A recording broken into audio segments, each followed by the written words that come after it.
nagbabalik po ang frontliners. Mr. Ambassador, recently, of course, tampok yung kaso ni Mary Jane Veloso dito sa Indonesia. Meron bang tayong mga kababayan na nasa bilangguan sa Norway? At kung meron man, ano po yung mga kasong hinaharap po nila? At meron ba tayong kababayan na nasa death row o life sentence dyan sa Norway? Dito sa Scandinavia, I guess for the rest of Europe, walang death penalty. Yun yung si Breivik who killed more than 80 Norwegians no July 2011 was only given a 17-year sentence. Maganda yung kanilang justice and penal system dito. And we have only, to our knowledge, one Filipino national who is in jail in Bergen in western Norway. Nakita, lumabas na isang news dyan sa atin.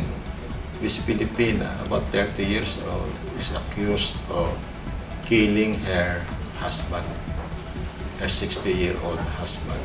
So, ang sentence po niya is life imprisonment, Mr. Ambassador?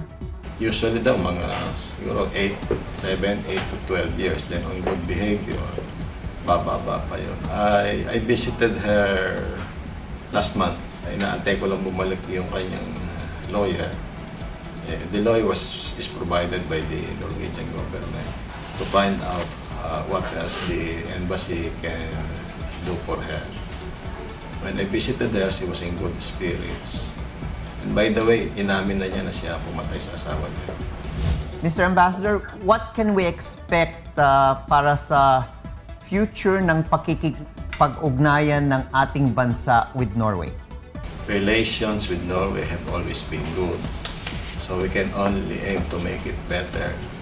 And just to let you know, last year, January of 2014, Foreign Minister of Norway made his first ever visit to the Philippines. He was the first Foreign Minister of Norway to visit the Philippines, and he even went to Tacloban and Samar to visit the typhoon-affected areas.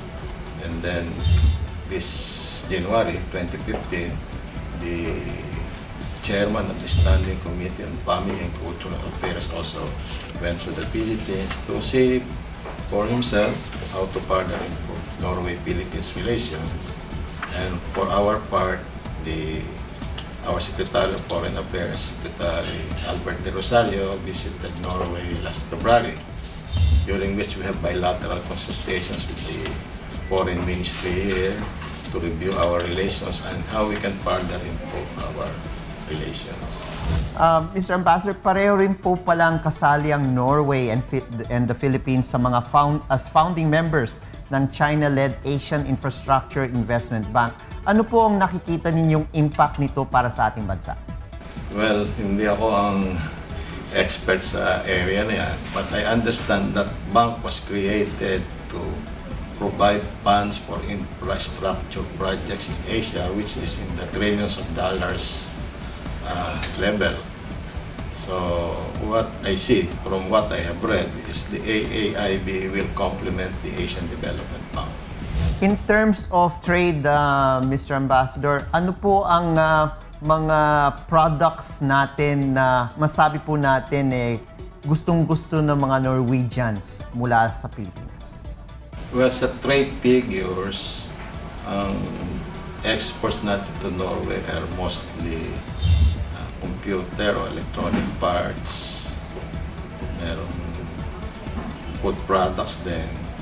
The level of trade is like nasa $100 million pa lang. But ang malaki yung investments ng Norway to the Philippines. Yun nga yung oil pension fund nila have invested more than 4.9 billion kroners to the Philippines. And balikan lang po natin, no?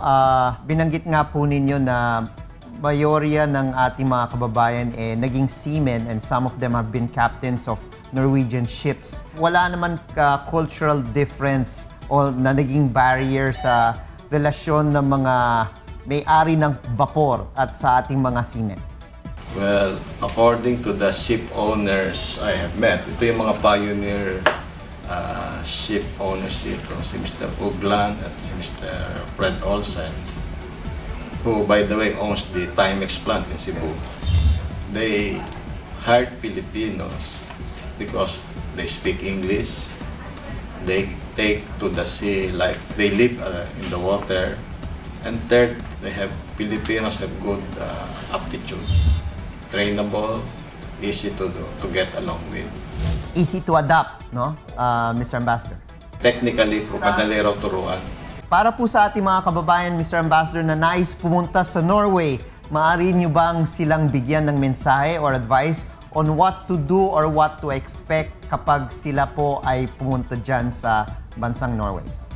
Well, first is if you want to come here, of course you need a visa to come here. Do not deal with third parties. Go direct to the Norwegian embassy. I have been to the facility and it's not as crowded as the other embassies. And I believe in a week or two, if you are qualified, you will be issued a visa. And always remember, yun nga, kung magtatrabaho kayo rito, yung Norwegian language proficiency is very important. And lastly, medyo mahal dito, no? Kung mahilig kayo mag-shopping, this is not the place to go shopping. But if you like outdoor sports, nice sceneries, this is the place to go to. Okay. Maraming salamat, Ambassador Bayani Mercado. Salamat din, Congressman Erin. Muli, kasama sa mga nunguna sa pakikipag-ugnayan ng bansa sa ating kapwa, saan man sa sulok ng mundo, anumang oras at anumang panahon, sa pangalan po ni Kuya Daniel Razon, I am former Congressman Erin Tanyada for Frontliners.